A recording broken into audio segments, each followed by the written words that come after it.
सबको नमस्ते। मैं डॉक्टर सरिता आज आपसे करवा चौथ के बारे में बात करने के लिए आई हूँ। सभी महिलाओं को, पुरुषों को करवा चौथ की हार्दिक शुभकामनाएं। और आज हम करवा चौथ के व्रत के बारे में बात करेंगे। मैं आप सबको काफ़ी डिटेल में करवा चौथ के बारे में बताऊंगी। करवा चौथ जो है ये इसका नाम करवा चौथ कैसे पड़ा, कैसे करवों की पूजा की जाती है और मिट्टी के करवे जो हैं वो आप सब लाएं। मैं इसके बारे में आपको बहुत इंपॉर्टेंट चीज़ें बताने वाली हूँ। हर महीने तिथि जो है चतुर्थी तिथि आती है कृष्ण पक्ष को, और मैं हर महीने की जो चतुर्थी तिथि होती है मैं उस दिन व्रत रखती हूँ। और इसी तरह से रखती हूँ कि सुबह सरगी खा करके शाम को चंद्रमा को जो है वो अर्घ दे करके फिर पानी पूरा दिन नहीं पीना। तो आप लोग भी इस तरह से कर सकते हैं, क्योंकि हम एक ही दिन जो है वो अपने पति की लंबी आयु के लिए जो है ये व्रत करते हैं। तो हम एक दिन क्यों करें। तो हमारे पूरे देश में अलग अलग राज्यों में जो टाइमिंग होगा अपने अपने चंद्रोदय के हिसाब से होता है। तो हमारे यहाँ पे जम्मू कश्मीर में जो है चंद्र उदय जो है वो 24 तारीख को ये तिथि जो है व्रत रखा जाएगा, क्योंकि 24 तारीख को 24 अक्टूबर को संडे है, उस दिन ये व्रत रखा जाएगा। और उस दिन चतुर्थी तिथि 3:05 से स्टार्ट होगी और 25 अक्टूबर को 5:45 पे 5:45 पे ख़त्म होगी। तो इसलिए ये व्रत जो है वो 24 अक्टूबर को मनाया जाएगा। इस दिन पूजा का टाइमिंग जो है वो 6:05 से लेकर के 7:05 तक होगा, और चंद्र उदय जो है वो 8:07 पे होगा। तो उसी टाइम चंद्रमा की पूजा करके तो फिर हम जो है वो सभी स्त्रियां जो हैं, सभी महिलाएं जो हैं वो पानी पीती हैं और पूरा दिन जो है वो निर्जल रह करके ये व्रत किया जाता है। तो हर दिन मैंने बोला आपको, हर महीने गणेश चतुर्थी आती है। हर महीने की कृष्ण पक्ष की चतुर्थी तिथि को गणेश जी का व्रत रखा जाता है और इसी नियम के तरह रखा जाता है। और करवा चौथ वाले दिन तो फिर चांद जल्दी निकलता है कि 8 बजे और 8 और 9 के बीच में निकल जाता है। बट बाकी तिथियों में कभी कभी 12 बजे निकलता है, कभी 12:30 पे निकलता है। तो इस तरह से जैसे मई के मंथ में ना 12:30 से पहले चंद्रोदय नहीं होता चतुर्थी तिथि पे। तो मैं आपको ये सब महत्व बताऊंगी किस तरह से आप करवा चौथ मनाएं। सबसे पहले महिलाओं को सजने संवरने का बहुत शौक रहता है कि उनको मन करता है कि हम खूब सजावट करें, खूब सजें। बहुत अच्छी बात है, ये सब चीज़ें बहुत अच्छी हैं, ऐसा करना चाहिए।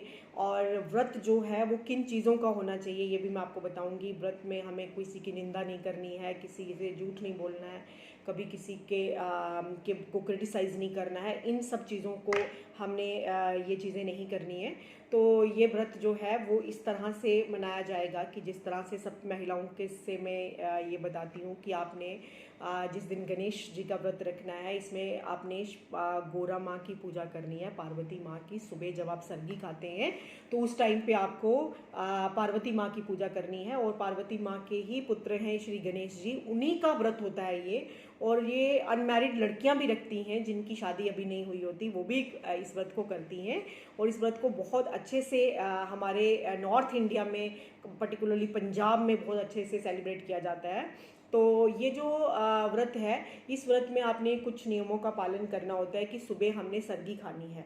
हर महीने की चतुर्थी को जो ये जो गणेश जी का व्रत रखा जाता है, हर महीने सरगी जो सुबह उठ के सरगी खानी है। और सरगी खाने से पहले आपने नहाना है। अगर कोई नहा नहीं सकता, मैं इन सब बाउंड्रीज़ में आपको नहीं डालूंगी। आप गंगा जल का छिड़काव करके भी, क्योंकि आपको गौरी माँ की पूजा करनी होती है, सरगी निकालनी होती है।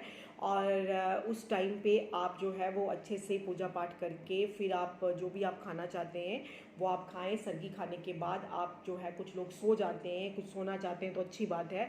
फिर आप मंदिर जा सकते हैं, गुरुद्वारा में जा सकते हैं, कहीं पे भी जो भी रिलीजियस प्लेस पे आपको इस दिन ज़रूर जाना चाहिए। और पूरा दिन जो है वो महिलाएं जो है वो क्या करती हैं, कई बार सो जाते हैं, कई लोग कुछ लोग मूवी देखने जाते हैं। मैं कहती हूँ कि इस दिन सोना बिल्कुल नहीं चाहिए, क्योंकि ये जो करवा चौथ है, इस दिन हम चंद्रमा और गणेश जी की पहले पूजा करते हैं, फिर चंद्रमा को अर्घ देते हैं।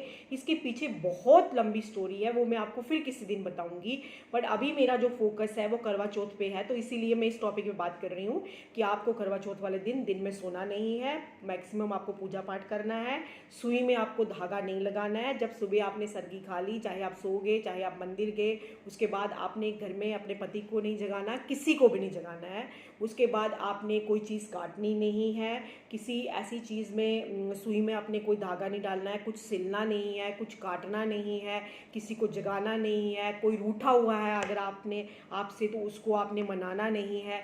किसी ऐसी प्लेस पे आपने नहीं जाना कि जिस खेती में जो हमारा कृषि प्रधान देश है, तो अगर औरतें जो हैं वो किसी ऐसी प्लेस पे नहीं जाती हैं, यहाँ पे हल चला होता है, क्योंकि उसके अंदर जब हल चलता है तो बहुत जीव जंतु जो हैं वो उसमें मर भी सकते हैं। जब हम हल चलाते हैं तो पहले ज़माने में इस चीज़ को इसके साथ कोरिलेट किया जाता था।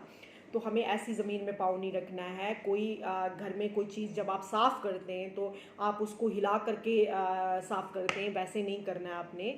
तो ये सब चीज़ों को नहीं करना है। सोना भी नहीं है। कोई धार्मिक पुस्तकें पढ़ सकते हैं, आप गणेश जी का मंत्र का जप कर सकते हैं, आप चंद्रमा के मंत्र का शाम को जप करें। और इस तरह से ये सब चीज़ें, ये जो चीज़ें आपने नहीं करनी है। दूसरी, सबसे पहले इसके व्रत की जो तैयारी जो है वो 5-6 दिन पहले से स्टार्ट हो जाती है। महिलाएं अपने हाथ में मेहंदी लगाना शुरू कर देती हैं। तो आप मेहंदी लगाएं, बट उस दिन आप अच्छे से मेहंदी लगाएं, जो भी आप करें। और ये सब चीज़ें अपने सजने संवरने की, अगर कोई किसी के पास इतने मनी नहीं है, कोई इतना ज़्यादा न्यू चीज़ें जो हैं वो हर लोग ड्रेस लेते हैं, साड़ीज़ लेते हैं, सूट लेते हैं अपने अपने पैसों के हिसाब से। और जो लोग नहीं कर सकते, इसमें कोई कहीं नहीं लिखा हुआ कि हम जो है वो नए वस्त्र ही पहने, बट हम इसलिए कहते हैं, ये चीज़ें इसलिए कही जाती हैं कि जब भी हम पूजा में बैठें वो वस्त्र साफ होना चाहिए। और इसी तरह से जो लोग अमीर थे वो नए खरीदते गए, और जो लोग गरीब हैं वो धो करके भी पहन सकते हैं। आप बहुत ज़्यादा आपके पास पैसे नहीं हैं महिलाओं के पास, अगर कोई वो अपना मन मैला मत करे, अपने मन में ऐसा मत सोचें कि मेरे पास पैसे नहीं हैं। तो सब महिलाओं से मैं ये रिक्वेस्ट करती हूँ कि आप अपने दिल से ये वहम निकाल दें। अगर मनी नहीं है, किसी के पास ज़्यादा है, तो वो प्लीज़ दूसरों को दान दे, ये चीज़ें लेकर दे, चूड़ियाँ लेकर के दे, किसी को ड्रेस लेकर के दे, तो आपको उसके व्रत का बहुत फ़ायदा मिलेगा। तो अगर किसी के पास नहीं है तो वो अपना मन नहीं मैला करे। अगर आप 2 चूड़ियाँ भी नहीं लेके पहन लेते हैं, और अगर किसी ने हज़ारों चूड़ियाँ भी नहीं ली हैं, आपको उसके बराबर का फल मिलेगा। अगर आपके पास नए कपड़े आपने नहीं सिलाए हैं, आप पुराने भी पहन सकते हैं। ये कहीं नहीं लिखा है, ये हमारी सुविधाओं के अकॉर्डिंगली, क्योंकि हम जब भी पूजा में बैठते हैं तो हम नए वस्त्रों का बस साफ पहनना है, तो लोग नए खरीद लेते हैं। तो इस तरह से ये चीज़ें हैं। तो अपना मन किसी भी तरह से मैला मत करें। चंद्रमा को जब आप अर्घ देंगे, पूरा दिन का आपको मैंने दिनचर्या की बात बताई, जब भी आप चंद्रमा को अर्घ देंगे तो हम छन्नी में से चंद्रमा को क्यों देखते हैं? छन्नी में से चंद्रमा को हम इसलिए देखते हैं क्योंकि चंद्रमा जो है उसके अंदर जो छोटे छोटे छेद होते हैं, जहाँ से आप आटा छनते हैं, छलनी जिसको आप कहते हैं, तो वो अनकाउंटेबल होते हैं। तो हम कहते हैं कि पहले हम चंद्रमा के दर्शन करते हैं, उसी में दीपक रख करके हम अपने पति के जो हैं वो दर्शन करते हैं। वो इस तरह से कि उनकी आयु इतनी लंबी हो कि जितने छलनी में छेद हैं उनको हम काउंट नहीं कर सकते। तो हमारे हस्बैंड की लाइफ जो है वो इतनी लंबी होनी चाहिए, वो इतनी दीर्घायु हो कि जितने छलनी में से छेद हैं। और दूसरा कंसेप्ट ये भी है कि इतना खुश हो जाता है इंसान कि किसी की नज़र ना लगे। तो हम मतलब कि जब चंद्रमा के दर्शन करते हैं उसके बाद हम चंद्रमा से ये कहते हैं कि हे भगवान, हमारे पति को किसी की नज़र ना लगे। इसलिए ये सब जो कंसेप्ट्स इसके साथ जोड़े गए हैं यही हैं। और ये सब चीज़ें आप इसी तरह से करें। जब आपने वो पूजा में जब आपने पानी रखा होता है भर करके, तो वो पानी जब सबसे पहले आप महिलाएं क्या करती हैं कि जब चंद्रमा को अर्घ देती हैं, जो भी आपने अर्घ देना है, देने के बाद चंद्रमा की प्रॉपरली पूजा करके फूलों से जो है वो चावल से, मिष्ठान से, जो भी आपने बनाया है, खीर बनाई है, मट्ठी बनाई है, घर में बनाई है, तो बहुत अच्छी बात है। वो करने के बाद जो आपने पानी अपने पूजा में रखा है, वो पानी सबसे पहले आप पति को पिलाएं। और फिर पति को पिलाने के बाद चाहे वो 2 सिप पिए, 3 पिए, उसके बाद आप खुद पिए। तो ये आप देखना कितना इससे आपको बेनिफिट होगा। जिसके भी कोई मन मुटाव, जो हस्बैंड वाइफ में लड़ाइयाँ होती हैं, वो सब खत्म हो जाएंगी। आपने उनका जूठा पानी पीना है। तो पहले भी लोग एक की प्लेट में खाते थे, एक दूसरे का जूठा खाते थे, तो कहते थे कि प्यार बढ़ता है। तो आप ऐसा करके देखें, पहले चंद्रमा को अर्घ दें, उसके बाद अपने हस्बैंड को पानी पिलाएं, फिर उसी लोटे से खुद पिएं। ये बहुत अच्छा मैं आपको टिप दे रही हूँ। और चंद्रमा की अच्छे प्रॉपरली पूजा करें। करने के बाद अपने पति के पाँव जो हैं वो आप ज़रूर छुएं, चाहे वो आपको मना भी करें तब भी आप ऐसा करें, क्योंकि इस चतुर्थी को गणेश भगवान का जो व्रत इस महीने कार्तिक के महीने में जो चौथ आती है वो पर्टिकुलरली हम चंद्रमा से, गणेश भगवान से, माँ पार्वती से यही प्रार्थना करते हैं कि हे भगवान, हमारे जो हस्बैंड हैं वो, उनकी आयु जो है, आपके जो पतिदेव हैं उनकी आयु जो है वो बहुत लंबी हो, और आप सदा, सब लोग जो हैं वो मेरी वीडियोस को देख रहे हैं वो सदा सुहागन रहें। और मेरी वीडियो को आप ज़्यादा से ज़्यादा शेयर करें सब व्हाट्सएप ग्रुप्स में, सभी फेसबुक पे। और मैं अपने मन की मतलब गहराइयों से, दिल की गहराइयों से आप सबको ये सब भगवान से ये प्रार्थना करती हूँ कि आप सबकी जोड़ियाँ बनी रहें। और करवा जो है, इस करवे को क्या करते हैं, जब आप पूजा करते हैं तो आप करवे जो हैं इसके ऊपर दीपक रखते हैं, फिर आप छत पे लेके जाते हैं, चंद्रमा को अर्घ देते हैं और इनको बेदर्दी से वहीं छोड़ के आ जाते हैं। कुछ बालकोनी में फेंक के आ जाते हैं, कुछ वही छत पे रख के आ जाते हैं, फिर दूसरे दिन उठा के डस्टबिन में फेंक देते हैं। ऐसा मत करें, ये बहुत बुरा है। जितना भी आपने ये इतने गहने पहने, इतने हज़ारों रुपए के आपने कपड़े लिए, फिर आपने इनको छत पे पटक दिया। भाई करवा चौथ की, करवा चौथ इसलिए नाम है कि करवों को भर के, इन्हीं करवों की आपने पूजा करनी है। गणेश भगवान को जब भी पूजा करनी है आपने इन्हीं करवों के थ्रू से करनी है। तो ये करवों का बहुत महत्व है। जब आप 25 अक्टूबर को सुबह उठे, आप इन करवों में जो आपने निकाला है वो अर्घ दिया, उसके बाद आपने इन्हीं करवों में 5 मेवे बने, जो एफर्ड कर सकते हैं, जिनके पास पैसा है वो 5 तरह के मेवे इसमें भर करके माँ गौरी के मंदिर में, यहाँ शिव पार्वती का मंदिर हो, वहाँ आप चढ़ा के आए, और जो आप मनोकामना बोलोगे वो आपकी पूरी होगी। और जो जिनके पास इतना 5 मेवे डालने के लिए पैसे नहीं है, उनके लिए भी मेरे पास उपाय है। उनके लिए हम ये कर सकते हैं कि इसमें दूध भर के आप चढ़ा दें, चीनी भर के आप चढ़ा दें। मतलब कि ये नहीं है कि आपने 5 मेवे चढ़ाने, जो कर सकते हैं वो 5 मेवे चढ़ा के माँ गौरी के मंदिर में प्लीज़ आप ये चढ़ा के आएँ। इससे आपको बहुत फ़ायदा होगा। इन कर्मों की आप इज़्ज़त करें, क्योंकि अगर आप किसी को वापस दे देते हैं तो वो इसी को वापस पॉलिश करके, सजा करके फिर से मार्केट में बेच देंगे। आगे अहोई अष्टमी का व्रत आ रहा है, तो करवा चौथ इसीलिए कहा जाता है, कहीं संकट चतुर्थी कहा जाता है, कहीं पुत्र चतुर्थी कहा जाता है। हर चतुर्थी का, 12 महीने की चतुर्थियों का अलग अलग नाम है। तो ये कार्तिक महीने में चौथ आती है, चतुर्थी तिथि आती है, इसमें करवों की पूजा की जाती है, इसीलिए इस व्रत को करवा चौथ कहा जाता है। और आपने जो 7 भाइयों की एक बहन थी बीरा कुड़ी, आपने उसकी पूरी कहानी जो है वो पढ़ी जाती है। पंजाब में भी जो है पर्टिकुलरली इस व्रत को बहुत अच्छे से मनाया जाता है, सरगी दी जाती है। तो आप किसी भी तरह का मन में जो है वो इस टाइप का जो है वो वहम ना पालें। आप उनको बिठाओ, मैं आ रही हूँ। तो इस तरह से जो है वो आप इस तरह की,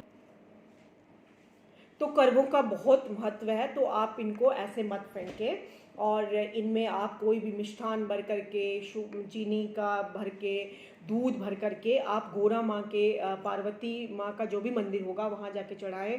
इनको आप वहाँ पे ही पूजा करके और खुद खाने के लिए भाग जाते हैं, पानी पीने के लिए चले जाते हैं, ऐसा मत करें। और ये जो है करवा चौथ इसी के नाम पे रखा गया है, क्योंकि सभी स्त्रियां इस दिन गणेश जी की वंदना करती हैं, भगवान शिव से, पार्वती माँ से ये वरदान मांगती हैं। तो इसीलिए करवों की ही पूजा की जाती है। और इन करवों को आप संभाल के रखें। अगर किसी के हस्बैंड का बहुत अच्छा बिजनेस नहीं चल रहा, तो कुछ लोग जो व्यापार करते हैं, तो आप इसमें कॉइन्स भर करके अपने मंदिर में रखें, आप देखना कितना फ़ायदा होगा। अगर कुछ के रिलेशंस अच्छे नहीं हैं, आप इसमें तुलसी लगा करके अपनी बालकोनी में रखें। आप इनको इतनी बेकदरी करके, खाने के चक्कर में, पानी पीने के उसमें कि भाग के छत पे छोड़ के, बालकोनी में फेंक के, या कहीं एक जगह पे जहाँ आप समग्र होते हैं, सब लोग इकट्ठे होते हैं, वहाँ पे अगर आप किसी मंदिर में पूजा कर रहे हैं वहाँ फेंक के, नहीं, ऐसा मत करें। वो फिर इतना सजना संवरना और इतना सब करना, मैं उसको इन चीज़ों को नहीं मानती हूँ। आप इनको प्रॉपरली घर में लाएं, अच्छे से अपनी थाली में ही सजा रहने दें, चंद्रमा को अर्घ दे करके, और फिर वापस आ करके इनका सही उपयोग करें और बहुत फ़ायदा होगा। प्लांट्स लगाएं, छोटे छोटे तुलसी के बीज इसमें सो करें। कार्तिक का महीना चल रहा है, माँ गोरा के मंदिर में चढ़ाएं। 2-2 करवे तो सबको रखने हैं, तो ये चीज़ें बहुत इंपॉर्टेंट थी। बाकी तो आपको सब पता है, आपके जो रिचुअल्स चले आ रहे हैं, जो आपके बड़े कहते हैं, जो आपके बड़े बुजुर्गों ने आपको गाइड करते हैं, आप वैसा करें। बट इन कर्मों की बेकदरी मत करें और मैक्सिमम इसका पूजा पाठ का करें, क्योंकि कल का दिन जो है, लोग ऐसे बड़ी बड़ी बातें करते हैं, मेल मेंबर्स भी बोलते हैं, सब बोलते हैं कि भाई एक ही दिन इनको मिलता है क्या पूजा करने के लिए, और एक ही दिन में क्या पति की पूजा की जाती है। हर दिन ऐसा होना चाहिए, ऐसा हर दिन होना चाहिए, हर दिन ऐसा होना चाहिए। मैं बिल्कुल कहती हूँ, मैंने तो आपको एग्जाम्पल दी कि हर महीने इसका व्रत आता है, आप रखो। बिना पानी के व्रत रखो, शाम को चांद निकलता है उनको अर्घ अर्घ दो। और जिसके पुत्र नहीं है वो पुत्र की कामना के लिए ये व्रत रखें। जिनके घर में जो गर्भवती स्त्रियां हैं वो चाहें कि उनका अच्छे से अच्छी संतान हो, जिनके घर में नहीं है वो ये अपनी मन में कामना करके आप ऐसा रखें, तो आपको वैसा ही फ़ायदा मिलेगा। तो इस तरह से ये आज का दिन करवा चौथ को सिर्फ स्पेशली एक दिन इसीलिए माना है कि इस दिन हम गणेश भगवान की पूजा करेंगे। और चंद्रमा की गणेश भगवान की, शिव पार्वती की पूजा करने के बाद जब हम चंद्रमा को अर्घ देंगे, जब हम चंद्रमा की पूजा करेंगे, तो उनसे हम अपने पति की लंबी आयु के लिए प्रार्थना करेंगे चंद्रमा देव से कि, और शिव पार्वती से, माँ से, कि आप जो है वो हमारे पति की आयु इतनी लंबी करें। एक दिन इसीलिए रखा गया है, करवा चौथ इसीलिए नाम पड़ा है, हर चौथ का अलग अलग नाम है। तो ये चीज़ें, ये कंसेप्ट जो आपके माइंड में, जो मेल पुरुषों के माइंड में आता है, तो मैं वो चीज़ जो है वो क्लियर करना चाहती हूँ, इसीलिए एक दिन ये रखा गया है। तो आप हर महीने भी रख सकते हैं, और मैं हर महीने रखती हूँ, मैं आपको ये बता रही हूँ। और ये वीरा जो कुड़ी जिसको आप पूजा करते हो, पंजाबी ऐसे ही बोलते हैं पंजाबीज, तो आप अपने घर में बनाएं, प्लास्टर ऑफ पेरिस की मत लाएं मिट्टी। और अगर आपने पहले से नहीं बना के रखी हैं तो आप गोबर की बना सकते हैं, आटे की मत बनाइए। गोबर और आटा मिक्स कर लें, हल्दी मिक्स कर लें, और जिनकी शादी नहीं हुई है वो हल्दी बना करके भी पूजा कर सकते हैं, क्योंकि यही कथा जो है हम पढ़ते हैं वीरा कुड़ी की, और इसमें पूरी जो है वो स्टोरी 7 भाइयों की, किस तरह से बहन थी, और जब उनके बहुत लाड प्यार से उन्होंने पाला था, तो जब उन्होंने ये व्रत रखा तो उनसे वो पूरा दिन पानी के बिना रहा नहीं गया, और वो मूर्छित हो गई। तो उनके भाइयों ने आग जला करके इस तरह से, एक तरह से कि वो अपनी बहन से बहुत प्यार करते थे, तो उनको लगा कि ये ना हो कि ये शाम तक चंद्रमा का वेट ना कर सके। तो जैसे ही सूर्य ढला तो उन्होंने क्या किया कि आग जलाई एक भाई ने, और वो पेड़ के ऊपर चढ़ गए और उन्होंने अर्घ दिया, अर्घ दे करके कि अपना व्रत खोला। और जैसे ही उन्होंने फर्स्ट नवेला जो है वो अपने घर के मुंह के अंदर डाला, तो उस तरह से क्या हो गया कि एकदम से उनको लगा कि कुछ मतलब कि अनहोनी सी हो गई, पानी पिया, क्या हो गया एकदम से। पहले ज़माने में तो फ़ोन और टेलीग्राम्स तो आते नहीं थे, तो कोई पड़ोस से ही आया, तो उसने बोला कि ऐसे ऐसे आपके पति जो हैं वो बहुत बीमार हैं, वहाँ से मैसेज आया है और आपको वापस अपने घर जाना पड़ेगा। वो उनको एक बीमारी हो गई है, जो उनके पूरे शरीर पे कांटे लग गए हैं। ये उस टाइप पे इस टाइप की बीमारी का नाम लिया जाता था। तो वो उसी टाइम वापस चली जाती हैं, और जब वो जाती हैं तो वो देखती हैं कि उनके पति जो हैं वो बिल्कुल मूर्छित अवस्था में हैं, और उनके पूरे शरीर पे जो हैं वो कांटे ही कांटे हैं। तो वो फिर रोती है और भगवान से ये प्रार्थना करती हैं कि ये क्या हो गया। तो जब उन्होंने किसी पंडित जी और विद्वान से बात की, तो उन्होंने कहा कि आपको हर मंथ, हर महीने की जो चतुर्थी आती है, तो वो उस चतुर्थी का व्रत रखना है, और व्रत रखने के बाद आपने अपने पति के शरीर में से कांटे निकालने हैं। अब जब प्रिंटिंग प्रेस वाले इसको मॉडिफाई करके कुछ से कुछ बना दिया है, बट ये है कि रियल स्टोरी जो है वो बहुत लिटरेचर स्टडी करने के बाद ये स्टोरी जो है वो सामने आई है। तो उन्होंने 12 चतुर्थियों का व्रत रखा था, तभी 1 साल तक वो उनके शरीर में से सुइयाँ नहीं निकाल रही थी। बट इस टाइप की स्टोरियाँ बनाई जाती हैं, वो जो था ना, ट्रांसमिशन लॉस कहते हैं जिसको, बनाते बनाते बनाते अब स्टोरियाँ कहाँ से कहाँ पहुँच जाती हैं। तो उन्होंने 12 चतुर्थी हर महीने, उन्होंने जो वीरा कुड़ी थी उसने पूरे साल व्रत रखा, और हर साल में वो जब चतुर्थी आती थी तो वो अपने हस्बैंड के शरीर में से वो कांटे जो हैं वो निकालती थी। और जब लास्ट के 2 कांटे बचे जो उनकी आइज़ पे लगे थे, तो उनकी सांसें तो चल रही थी, बट जब उनकी आइज़ पे लगे थे, वो उन्होंने लास्ट करवा चौथ की चतुर्थी थी, तो वो निकालने के लिए जब उनकी जो मेड थी, जो स्टोरी है, तो उन्होंने निकाल दी, जो आया थी, तो जब उनकी आंखें खुली तो उन्होंने उसी को देखा, तो उन्होंने कहा कि मैं 1 साल से जो है वो गणेश चतुर्थी का व्रत कर रही हूँ और मैंने ही ये सारा किया है। तो तब उन्होंने कहा कि आपकी वाइफ कहाँ है? तो उन्होंने कहा कि वो तो या घर में नहीं है। तो उन्होंने उसी को अपनी पत्नी मान लिया और फिर जब नेक्स्ट चतुर्थी आई तो वो फिर से व्रत करने लगी। तो वो कथा वो जो है वो सुनाने लगी फिर से। तो जब उन्होंने उसके हस्बैंड ने वो कथा कहीं से सुन ली और उनको पूरी स्टोरी जो है वो क्लियर होगी, ये भी गणेश भगवान की ही जो माया थी, जो उनका पूरा जो है वो डाउट जो है वो क्लियर हो गया कि ऐसा नहीं है, मेरी पत्नी ही है जिसने इतना साल व्रत किया और मेरे पूरे शरीर में से वो कांटे निकाले जो कि जो रोग मुझे लगा हुआ था, और यही मेरी पत्नी है। तो इस टाइप की स्टोरी सुनाई जाती है। तो वो उन्हीं 12 चतुर्थियों की ही बात की जाती है जो हर महीने में कृष्ण पक्ष की जो चतुर्थी आती है, जो कि इसी तरह से निर्जल रह करके व्रत करना होता है। तो ये उसी के रिलेटिंग है। सो आप अच्छे से ये मैंने इसलिए दिखा रहा कि प्लास्टर ऑफ पेरिस की आप मत बनाएं। मिट्टी और गोबर की अगर आप नहीं बना सकते तो एक्सक्लूसिव आप गोबर की बना सकते हैं। और आटे की अगर आपने बनानी है तो उसमें आप हल्दी मिक्स करें और कुछ उसमें ऐसी चीज़ें डालें कि जिससे वो सॉलिड लुक दे करके अच्छे से आप उसकी पूजा कर सकें। तो सबको ये गणेश चतुर्थी की, करवा चौथ की हार्दिक शुभकामनाएं। आप अच्छे से सेलिब्रेट करें, खूब इन्जॉय करें। Okay, bye.